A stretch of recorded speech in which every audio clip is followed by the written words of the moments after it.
Hello students, in this video we are going to study the 7th chapter, that is cell division, and in that chapter the point that is death of cell. Then what is meant by death of cell or cell death? As you know, by the process of cell division the cells can be formed, that is new cells can be formed. As in our body growth of cells occurs, like that of death of cells may also occurs. Cell division आपल्या बॉडीमध्ये अनेक नवीन cells तयार होतात, म्हणजे आपल्या बॉडीची काय होते, ग्रोथ होते. जशा सेलची ग्रोथ होते सेल डिव्हिजनने नवीन सेल्स तयार होतात, त्याचप्रमाणे सेलची डेथ पण ठरलेली असते. म्हणजे जसा जन्म आहे त्याच पद्धतीनं प्रत्येकाला काय असणार आहे, मृत्यू हा असणारच आहे. म्हणजेच काय, as in our body growth of cells occurs, like that of death of cells may also occur. The death of cells is essential step in our body. म्हणजे सेलची डेथ होणं ही खूप इम्पॉर्टंट प्रोसेस आहे आपल्या बॉडीमध्ये. सेलची जी डेथ आहे ती दोन प्रकारे होते. म्हणजेच काय पहा, death of cells occurs by two ways, that is by means of necrosis, and second one is nothing but apoptosis. Then what is mean by necrosis? The necrosis is nothing but the death of cells occurs by any accident, that is it is called as accidental death of cell. म्हणजे काय होतं पहा, एखादी आपल्याला जखम होते, it is the death of cells occurs by different ways. For example scrap, harmful chemicals, small injury और internal injury. म्हणजे आपल्याला काही वेळेस काय होते पहा, जखम होते, जखम झाल्यानंतर आपल्या जे काही सेल्स आहेत ते डॅमेज होतात. किंवा हार्मफुल केमिकल्स म्हणजे आपण औषधं घेतो आणि ते कसे असतात, हार्मफुल असतात. त्याचबरोबर काही अल्कोहोल्स वगैरे घेतली जातात. त्या हार्मफुल केमिकल्समुळं पण काय होतात, आपल्या सेल्स डॅमेज होतात. त्याचबरोबर स्मॉल इंजुरी, इंटरनल इंजुरी, आपल्याला शरीरामध्ये काही आंतरिक जर जखम झाली असेल तरी आपल्या सेल्स काय होतात, डेड होतात. ही जी काही डेथ आहे सेलची ती वेगळी आहे अपॉप्टॉसिस पेक्षा. ती कशी आहे ते पहा. In necrosis the healthy cells after injury becomes swells large in size and plasma membrane breaks and cytoplasm comes out and cell become died. म्हणजेच नेक्रोसिसमध्ये काय होतं पहा, आपल्याला जर जखम झाली म्हणजेच आपली जी काही हेल्दी सेल आहे ती काय होते, फुगते पहा. म्हणजे आपल्याला जखम झाली असेल तर तो भाग आपल्याला थोडासा स्वेलिंग झालेला, फुगलेला दिसतो. म्हणजे cells, healthy cells become swells and large in size. The plasma membrane become breaks. Plasma membrane जी आहे आपली सेल मेम्ब्रेन ती काय होते, ब्रेक होते आणि त्याच्या आत असलेला जो काही सायटोप्लाझम आहे तो काय होतं, बाहेर येतो. And cell become died. म्हणजेच अशा पद्धतीनं काय होतं, आपल्याला जर एखादी जखम झाली तर आपली हेल्दी सेल जी आहे ती या पद्धतीनं डेड होते. हे काय ॲक्सिडेंटल डेथ म्हणतात त्याला. म्हणजेच कुठल्याही कारणास्तव जर आपल्याला एखादी जखम झाली तर त्याला काय म्हणायचं, नेक्रोसिस. म्हणजेच ही झाली accidental death.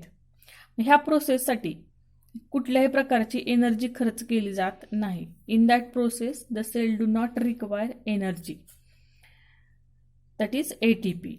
So it is called as passive process. कुठल्याही प्रोसेसमध्ये जर एनर्जी लागत नसेल, ATP लागत नसेल तर त्याला काय म्हणायचं, पॅसिव्ह प्रोसेस. म्हणजे ही ॲक्सिडेंटल आहे, आपण काही ठरवलेलं नाही किंवा त्या सेलनी काही ठरवलेलं नाही की सेल डॅमेज करायची किंवा नाही, हे ठरवलेलं नाही एखाद्या सेलने.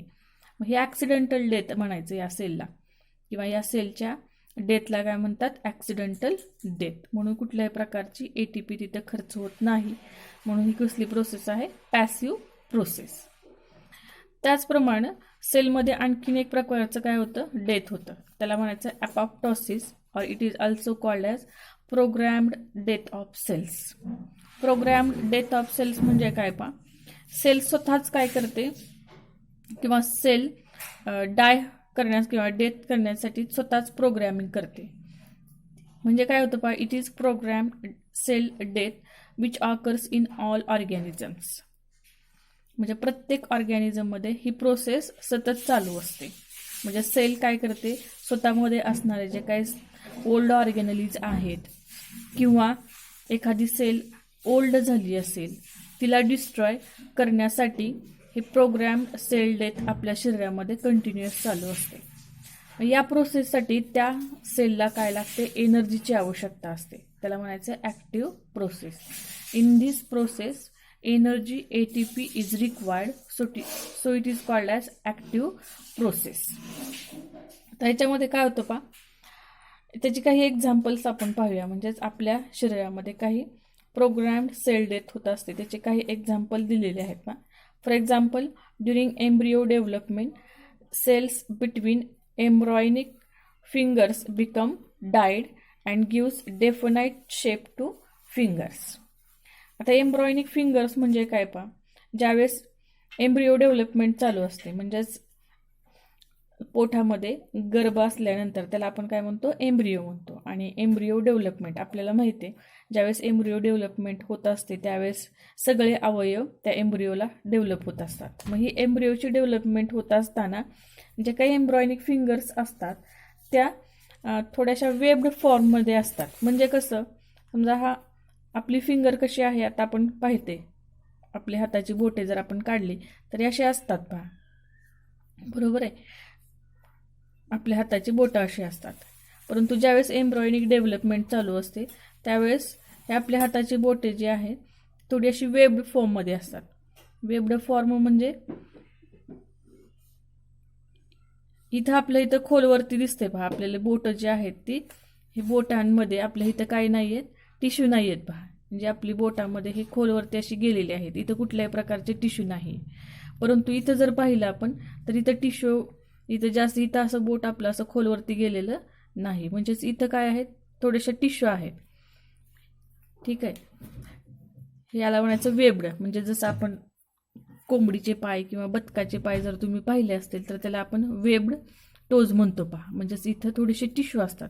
ज्यावेळेस एम्ब्रियो डेव्हलपमेंट चालू असते त्यावेळेस हा जो काही टिश्यू आहे तो आपोआपच काय होत असतो, डिस्ट्रॉय होत असतो. म्हणजेच इथं असणारे जे काही सेल्स आहेत ते आपोआप काय करत असतात, स्वतःला डिस्ट्रॉय करतात, की जेणेकरून आपल्याला काय मिळतो, आपल्या फिंगर्सला व्यवस्थित शेप मिळतो. हे कशामुळे झालं तर हे ॲपोप्टोसिस आहे, म्हणजेच प्रोग्रॅम्ड सेल डेथ म्हणतात. ही सेल काय करत असतात, स्वतःच काय होत असतात, डिस्ट्रॉय होत असतात. And gives the definite shape to the fingers. Later on second example, RBC destroy after 120 days. हे पण तुम्हाला माहिती असेल. RBCs म्हणजे काय, रेड ब्लड कार्पस्कल्स. आपल्या शरीरामध्ये ज्या काही तांबड्या रक्तपेशी आहेत त्या प्रत्येक 120 दिवसानंतर त्या आपोआप नाहीशा होतात. म्हणजेच त्यांची लाईफ स्पॅनच किती असते, 120 दिवस. म्हणजेच RBC डिस्ट्रॉय आफ्टर 120 days म्हणजे हे ठरलेलं आहे. Later on third example, tadpoles having tail but adult frog do not have tail. आता तुम्ही पाहिलं असेल पहा, आपण जर फ्रॉग, बेडूक पाहिला तर त्याला शेपटी असते का, नसते. परंतु जर टॅडपोल जर आपण पाहिले, म्हणजे सुरुवातीला जर आपण फ्रॉग आफ्टर फर्टिलायझेशन जर आपण पाहिलं तर त्याला आपण टॅडपोल्स असं म्हणतो. मग त्या टॅडपोल फ्रॉगमध्ये आपल्याला काय पाहायला मिळतं तर शेपटी पाहायला मिळते. मग ती शेपटी कुठं जाते तर ती काय होतं, आपोआप नाहीशी होते, डिस्ट्रॉय होते. म्हणजेच तिथं पण काय होतं, ॲपोप्टोसिस घडून आणलं जातं. Later on fourth example, macrophages of white blood cells engulf the old damaged cells by phagocytosis called as cellular suicide. White blood cells आपल्या शरीरामध्ये काय असतात, पांढऱ्या रक्तपेशी असतात पहा, व्हाईट ब्लड सेल्स. आणि त्याच्यामध्ये मॅक्रोफेजेस नावाच्या सेल्स असतात.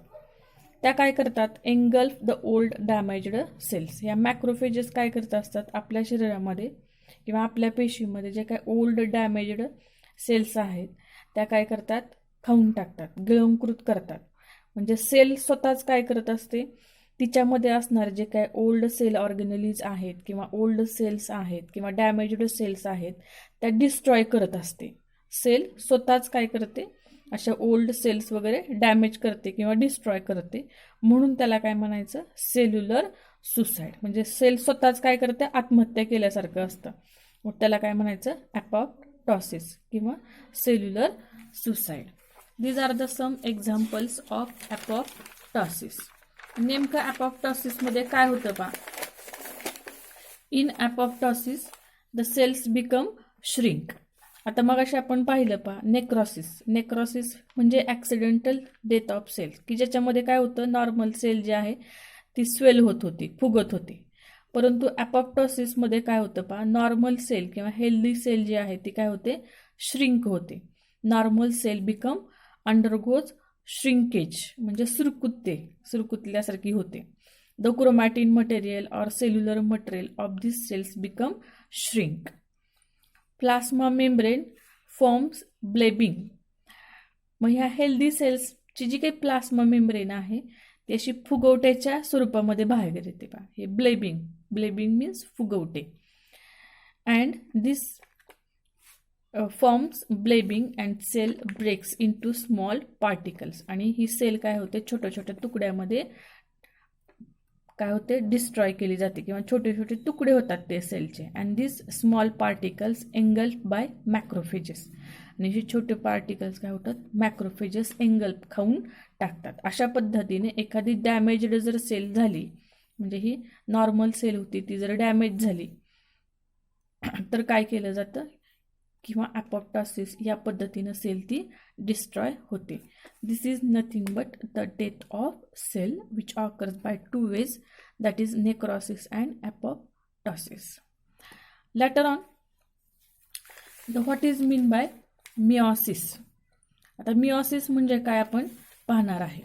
तर त्याच्यासाठी आपण पुढच्या व्हिडिओमध्ये, याच्या अगोदर आपण काय पाहिलं होतं, मायटॉसिस. मायटॉसिस म्हणजे काय, आपण अर्धसूत्री विभाजन पाहिलं होतं पहा. म्हणजेच काय, it is the type of cell division in which the parent cell forms the 2 daughter cells.